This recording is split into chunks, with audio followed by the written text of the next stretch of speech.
Hi, everyone. Welcome back from lunch. Thanks for coming back from lunch. We appreciate it. Along with myself, Max Berkelhammer and Naomi Davis, we're going to be hosting this panel right now. And I'm going to introduce Naomi in an extremely succinct way, which this is Naomi Davis.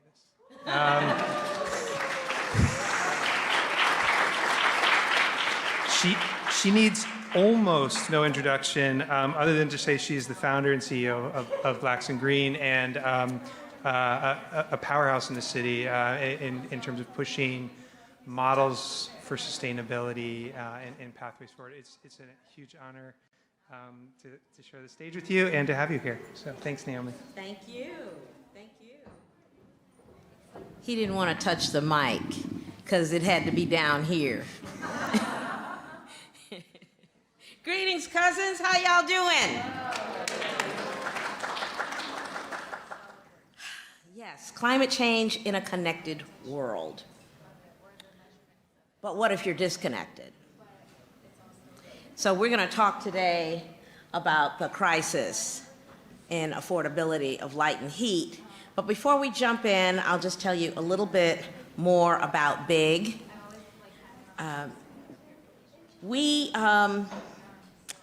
We were founded, meaning I showed up on the floor of Green Festival in 2007. I had a booth, and I had some handouts, and BIG was born.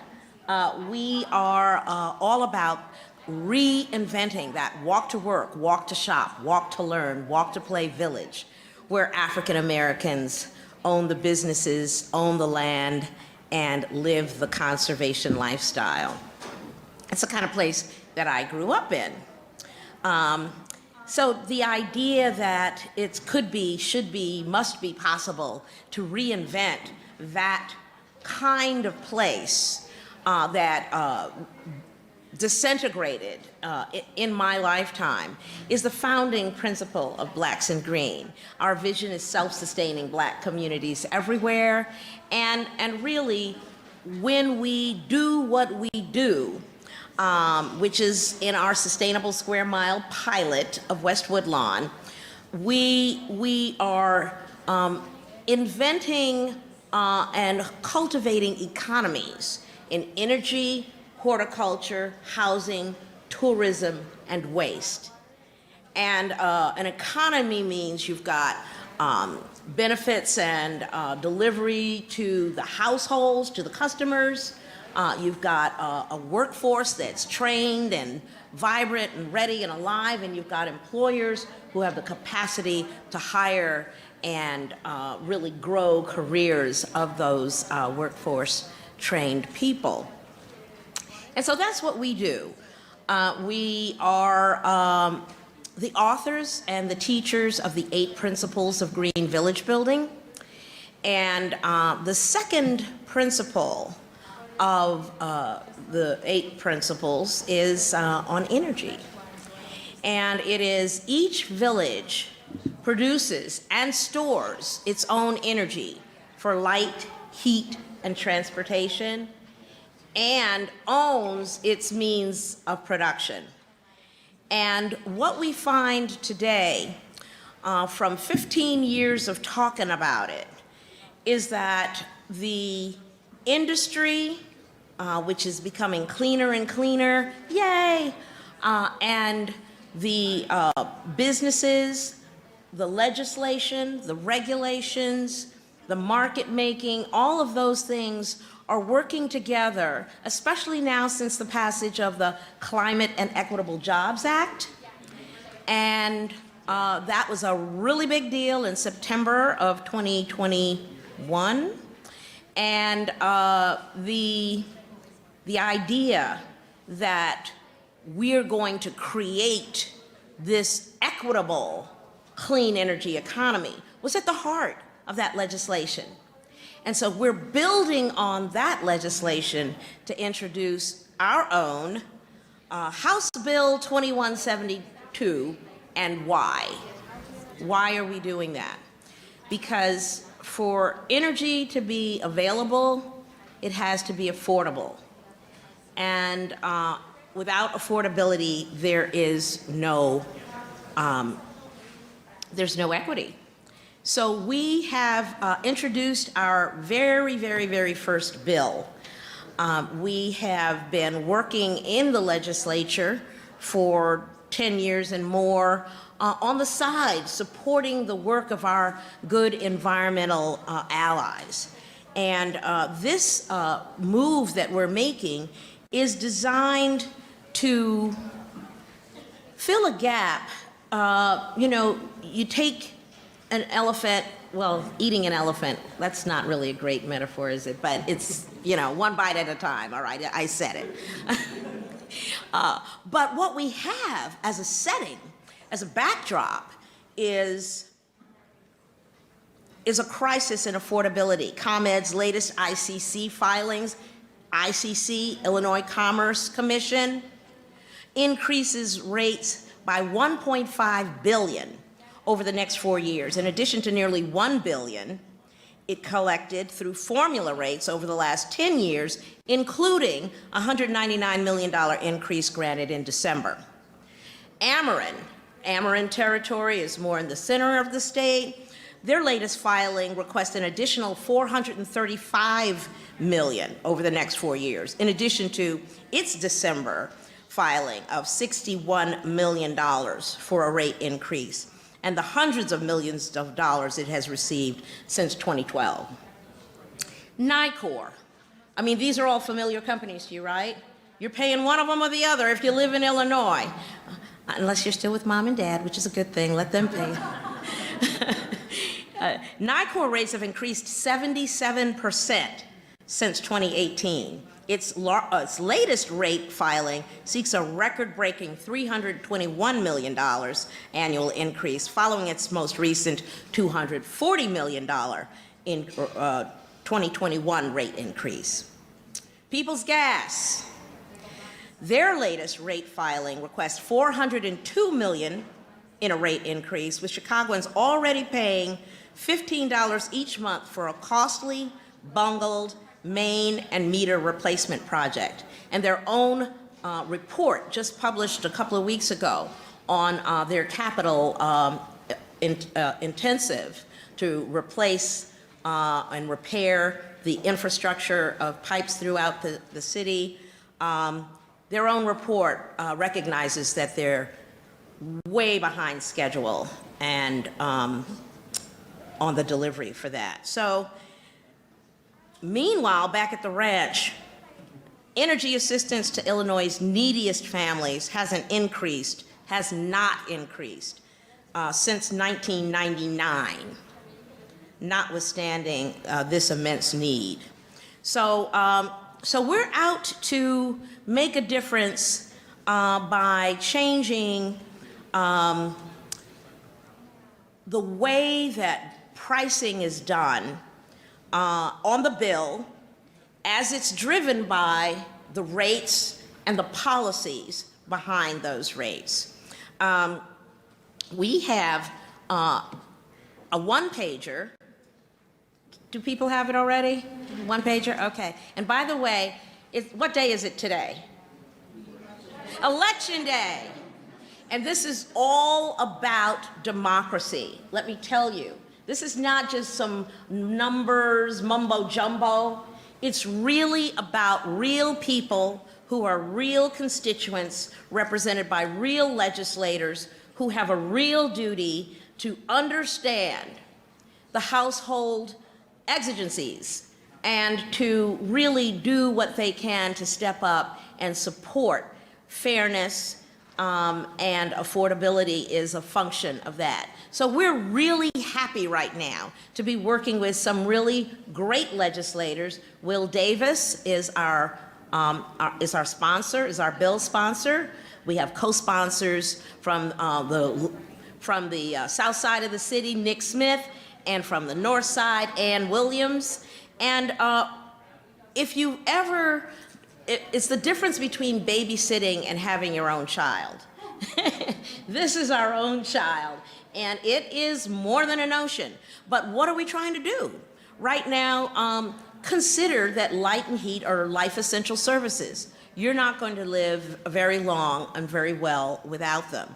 And so what we're trying to say is that, you know, here in this age of record profits at the utilities, record disconnection threats, record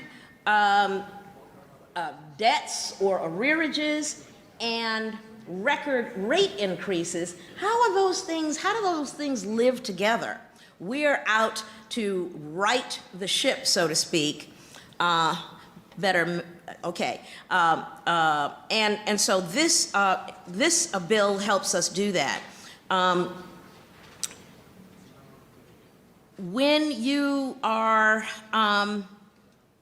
not able to pay your bill, there are consequences that are not just, you know, anxiety, but there's actually credit score impacts. Did you all know that you can get reported? And when you have credit consequences to your life essential service and you're being threatened with cutoff, you also have to keep in mind that in the future, bad credit does what? It can stop you from getting an apartment, a job, an appointment, your loan rate. All of these things are impacted. And so we are looking at how we can begin to approach the national standard, which is a 6% of your household income going to light and heat, and having flexibility in your payment plans. So we're concerned about accessibility of the Illinois Commerce Commission.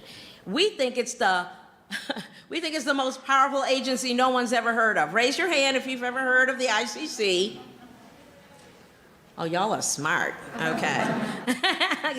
You're all of the smart bunch. Well, trust me, ask your neighbors to the left and to the right in the communities where you live, and they're not going to know. We have a profound disconnect between our ability as customers and the opportunity that the utilities have to weigh in at the Illinois Commerce Commission. So we're working to balance that out with more ways to intervene, better funding for interveners, less that you have to prove to intervene, ways that the comments that you make need to be taken into account by the administrative law judges and the commissioners when they're making decisions. And these are fundamental to just getting a more robust relationship between customers and the regulators. Safety. You know, if you're on insulin, or if you have medicines that have to be, other medicines that have to be refrigerated, or we know from COVID what happens when your light and heat are challenged or compromised. We're just saying, let's do some common sense things to make sure that those at the highest risk with medical conditions, those who are elderly, those who are younger, that we have a different way of dealing with them when they're also low to moderate income customers. So we are proposing that folks just really stop disconnections of, who's heard of LIHEAP? Okay, so it's one of the fundamental programs that help defray the cost of energy by providing augmented funds for that. So we want to have more LIHEAP dollars, and that is also a bill, Senate Bill 1842, which we're supporting, which is going to pour more money in so that the challenged households have the help that they deserve. And we're going to make sure that folks can't be disconnected in the most weather-intensive periods of cold. And finally, impact. We understand, and everybody, I think, in this room has heard the phrase disparate impact. You know, you do the same thing, but it impacts one group one way and it impacts another group another way. And so what we're saying is, when you know that you have communities, and the utilities all do that research, and they know where their impacts of disconnections and threats and debt are, that you take that into account, create some discounted discount rates, and that we are tracking and using that data to design ways to keep folks connected. If you're calculating your wealth, you're adding up your assets, and you are looking at your cash on hand, and if you do that, divided by 10, and that's the average comparison of black wealth to white wealth in America today. Imagine operating on 1/10 of what you operate on today.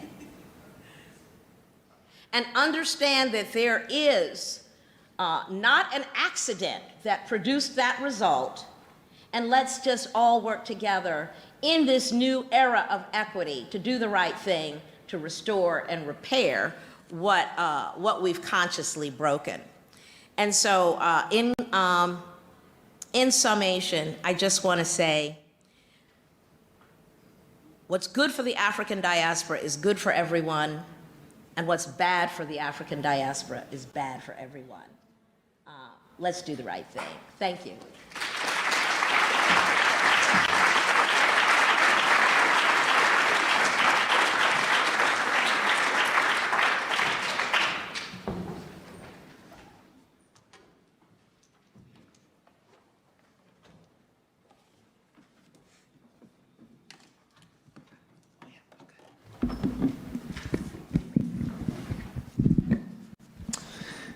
Thanks, Naomi. Thanks, everyone, for coming. I really appreciate it. When Naomi and I met last week, I said, do you want to go first or second? She chose first. I thought I lucked out because I don't have to speak right after lunch. But I didn't realize I have to speak right after Naomi now. I got the worst slot. But I do really appreciate that. That was very moving, impactful. I appreciate it. I'm a professor here in Earth and Environmental Sciences. I'm an atmospheric and climate scientist by training. When I was putting this together and thinking about the symposium, for years, I would start presentations with these kind of sweeping landscapes from wherever place I had been working. But I've shifted since coming to the UIC, particularly in the last couple of years, sort of focusing more on the local things happening locally. And this is very local. This is where I live in Chicago. This is Uptown. That's the Red Line streaming by, a scraggy oak that's managed to persist through this. It only misses, for me, this feels like home. This feels like my neighborhood that I'm concerned about, and as a climate scientist want to understand more about. I was just going to say one thing it's missing here is the deafening noise of the Red Line. So it does need a soundtrack, I think, to get this feeling correct. But Kathy mentioned this earlier, and before I jump in, I wanted to just give one more nod, particularly to Kathy as kind of the lead organizing committee. But a team of us, Thomas, David, Omer, Ralph, Rosa, and George, who we self-organized. It's been a year and a half having this discussion about how to bring a new type of teaching to climate at the university and respond to what we know as professors as the anxiety students are feeling about the future, and this has come up a few times today, but also feed into their curiosity about climate change. Students want to know more, and we want to find a way to provide in a way that's meaningful to their needs and demands. So the symposium today, while it's a one-off event, it's kind of a benchmark, I would say, for us moving forward, and a way for us to get some feedback and have some discussion about better ways to do this. So we really do appreciate all the speakers and all the students and all the attendees for coming and being part of this. So I was asked to talk about urban climate and the CROCUS project, which I'll get to, which Naomi and I are collaborators on in a moment. And I wanted to start with this observation that I think most of us know, that human activities have long altered the climate of cities. And this has been observed since 1830. This is a paper by Luke Howard. He put a weather station in London. He put a weather station outside London. He said it's hotter in London. We've known this for a very long time. What we're doing in cities is heating it up. If you're getting nervous, like I'm starting with the paper from 1830 and I'm just going to slowly work through to the present, that's not the case. I just wanted to show this point and make the case that we've accepted and understood human modification of the climate for a very long time, before it was a religious or political issue at all. And what Luke captured was something we now refer to as the urban heat island, which is that cities generate and trap excess heat relative to their surroundings. Why that is, I won't get into too much details other than we have removed trees. Trees evaporate and they cool the surface. We have added new materials that absorb and emit heat, such as buildings. We've built these artificial canyons, which re-radiate energy and trap it in. And then we generate heat inside the city through all types of activities. So there's a lot of ways, a lot of things we're doing right now which are heating up and continually heating up the city in ways that can be quite disparate. And I'm going to talk about that in a moment. So Chicago's no exception. This is an image, satellite image of the Chicago urban heat island. This is from the 2012 July 4th heat wave. Before I moved to the city, it was a massive event. It actually rivaled the 1995 heat wave, though fortunately, due to a lot of efforts, led to less mortality, but was still quite damaging. To the far side, that's the night temperatures of the surface and the daytime temperatures. You'll notice the surfaces during that heat wave exceeded 110 degrees in some places, so it was quite exorbitantly, excessively hot during that event. And if you look at the nighttime image, you'll see this kind of nice heat island, the center of heat that radiates out. What you see during the day is a term sometimes referred to as a heat archipelago, which is that the heat wave was not the same across the city. There were pockets of heat, extreme heat in some cases, that were separated in space, and there were cooler canyons that passed through there. And this is the pattern, this is a really important pattern because the experience of a heat wave is not the same. It varies a lot depending on where you are in this city. And so moving away from this island concept to the fact that we're dealing with archipelagos, we're dealing with centers of action, and we need to think about responses that radiate out from those centers of action. So why do we generate these archipelagos, these heat archipelagos? Differences in tree cover, changes in the proximity to the lake, differences in wind speeds, layouts of building, materials of buildings, all of these combine together to generate this pattern of heat that emerges during heat wave events. And if you do another exercise, so this is again the 2012 July 4th heat wave. I said, what are the very, very hottest spots in the city, the corners that were the hottest during this event? I was just curious, so I did this. Where do they pop out? Portage Park, Pilsen, West Humboldt Park, Bedford Park, Hermosa, Cicero. These are neighborhoods some of us live in, we may work in, we may have community partners in these or in these particular neighborhoods. What was interesting to me about this, I just did this, I didn't have any intent in this, I wanted to see what I found, is that the places that were hottest in the city did not look the same at all. Bedford Park is what you'd expect. It was just purely industrialized. You couldn't find a tree, a blade of grass in that area. You would expect it to be extremely hot. Portage Park is like a much more typical Chicago residential community that I think a lot of us probably live in, but also experienced this extreme heat there. And there's this really starkly different urban landscapes, but both experience these amplified heats. And so I think there's questions that come from this simple analysis, which are, first of all, are these type of patterns repeatable? Are these neighborhoods always experiencing a worse exposure? Or is this something specific to that event? Next question, would common strategies work to mitigate heat extremes in these two areas? Probably not, given how different those landscapes are. And then, of course, a broader question in dealing with the intersectional nature of this problem are the compounding risks that might exist in that area, such as changes in air quality, or other infrastructural changes the same? In other words, will that excess heat will not necessarily have the same impact depending on other factors in that area.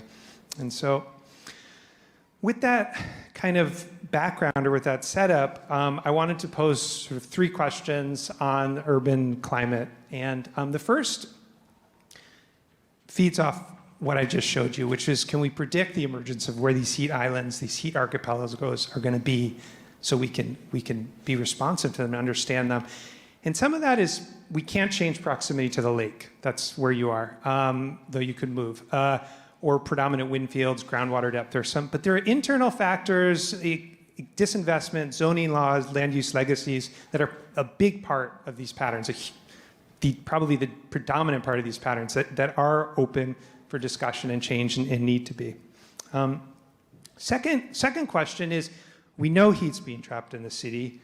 What is the effect of that heat? It needs to escape. It needs to go somewhere. And so some of that heat is exported out over the lake in the form of these heat plumes that travel over Chicago. And a former student of mine worked on this in Chicago. We're able to kind of map these heat plumes moving over the city. That's actually kind of a modest problem. It affects a relatively small area. The much bigger issue of the way urban climate affects global climate is that over half the population lives in cities. So what's happening to the urban transportation sector, energy sources, et cetera, have global effects. And then lastly, as the climate changes and warms up, is the city going to warm together, or are these heat spots going to get even hotter? And will the experience of a heat wave become increasingly disparate depending on where you are in the city? So that sets up the second part of what I was asked to talk about, which is CROCUS, the Community Research on Climate and Urban Science. It's a Department of Energy program funded through a new program called Urban Integrated Field Labs. And they have the goal of understanding the natural and human drivers of environmental change in urban areas, and then thinking about sustainable, resilient solutions. It's been rolled out, this program, in 4 cities. Chicago is the largest of the IFL, Urban Integrated Field Labs, but Baltimore, Phoenix, and Port Arthur, Texas are also part of that initial rollout. UIC, Argonne is the lead institution, Argonne National Lab. They make up 50% of the project. UIC is the second largest partner, making up 20%, and we have a team here led by myself and Miguel Gonzalez-Meller in biology, but a broad team of PIs and graduate students who have been taking part in the rollout of this project.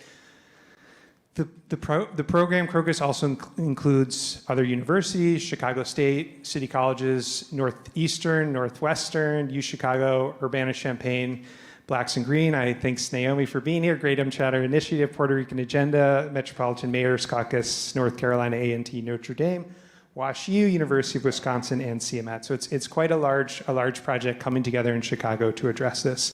And I'm running short on time, so I'm going to speed up a little bit here, but I wanted to just make the play why this is unique and different. Traditional approach to DOE, Department of Energy Climate Science, is posing a question, let's say, like, how can trees cool the climate? And then making a series, building models and building observations, and then allowing these two to iterate between each other. Observations feeding the models, models feeding the observations, and eventually getting better and better models and more refined observations. What's missing here is placing a community voice in the middle, allowing, ideally, ultimately, if this is healthy and equitable as we want it to be, is that the community partners establishing the priorities and defining the scenarios for these exercises as both the modeling exercise, which is building better climate models for Chicago, and observing the climate system of Chicago. So it's trying, and this is, for those of you in public health and other sectors, this seems like, yeah, of course, this is how things are done. This is not how climate science has traditionally been done. This is novel, but extremely necessary and unfortunately kind of delayed approach. So I won't read all this other than to say the project has 5 key parts, which is an observations within the city, modeling, which is developing street to neighborhood to regional scale, and then integrating that to provide impacts on climate change at the neighborhood level scale in response to things such as land use change, nature-based solutions, and as Naomi talked about, energy transitions. We're looking to develop community-driven scenarios, so co-design with communities to find testable scenarios that might include mitigation efforts like urban farms, solar panels, green cool roofs, clean transportation. And then lastly, because of the strong educational component, is looking to collaborate with MSI, minority serving institutions like UIC, to develop curriculum for training and supporting of a future climate workforce. So again, thank you very much for your attention. Thank you, Naomi, for sharing the stage. And yeah, we appreciate it.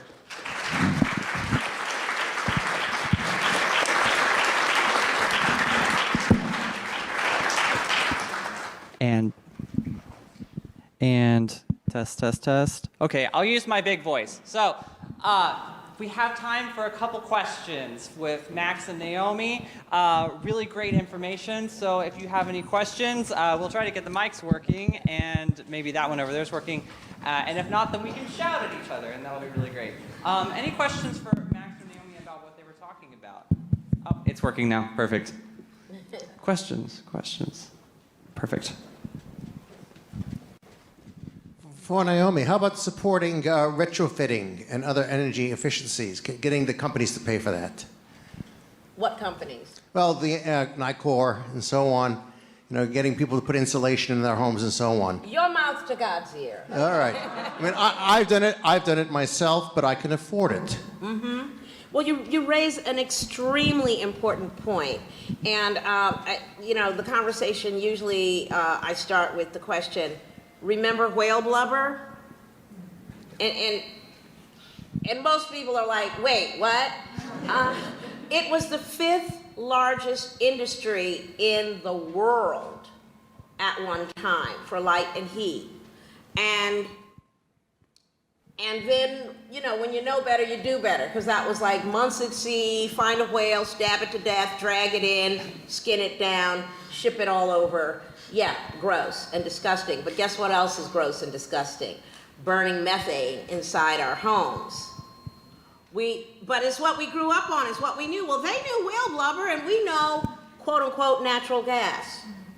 And when you know better, you do better. So we're in the midst, yes, we're in an age of fuel switching, okay? And we're switching from fossil to what? Renewable. Okay, and in the process, you got to change everything. You're ripping out your gas infrastructure in your home. You're putting in high performance equipment that you've never known before. You're having new interconnections that you've got to make. And in the Black community, most especially what you're dealing with, you talked about zoning, you talked about disinvestment, those are the things that have created islands of poverty where housing is concerned. Because guess what? If you're 1/10 of the wealth of the rest of the world, how much you got laying around to do the tuck pointing, put on a new roof, seal your ducts, and all of the things fundamental to weatherizing, it's called, or sealing your envelope, or making yourself ready for fuel switching. So nobody puts solar on a bad roof. Nobody puts high performance equipment in a home with a bad electrical box. You remember when you had to screw them in like that? There's some people who still have that, but your electrical junction box, it can be 25 years old or it can be 3 years old. What do we have in the communities where we're located? So decarbonization, which means that you're taking the carbon infrastructure out of your home, including the interconnections to the grid, the appliances you've got to buy, the improvements to seal your envelope to keep your place nice and tight. All of that is costing money that our households don't have. and ain't fin to get real soon. We're working on it, increasing the household wealth of our neighbors in our sustainable square mile is our outcome associated with our proof of concept. But it's a long game. We didn't get into this mess overnight. We're not going to get out of it overnight. But in the meantime, when we talk about policy and we talk about legislation and we talk about regulations, there's a lot we can do. Who's registered to vote in Illinois? Hey, that's what I'm talking about. And so I want you to take your hand out. Okay, take your hand out. And I want you to note that it's House Bill 2172 and Senate Bill 1775.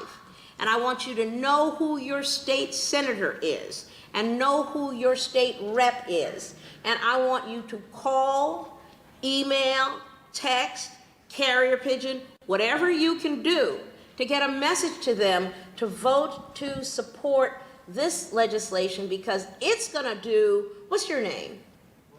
It's gonna take us in the direction Roy is wisely referring to, which is we've got to get our homes efficient. We've got to get them with the best equipment, because when you have a tight envelope, efficient equipment, you're going to spend so much less. But before you spend a lot less, you're being asked to spend a lot more. So let's work with our legislators to make sure Black and brown communities get that money to make the switch from whale blubber to renewable. Does that answer your question? Yes. Max, anything else to add to that? He's good. All right, another question. Perfect. I have a question for Max.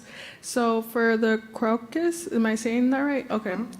For the initiative of community-driven scenario evaluation, can it be implemented with every new proposed development? Because, like, for instances, neighborhoods like Little Village, when they do the Target Hillco, their their motive was you have 200 jobs, right?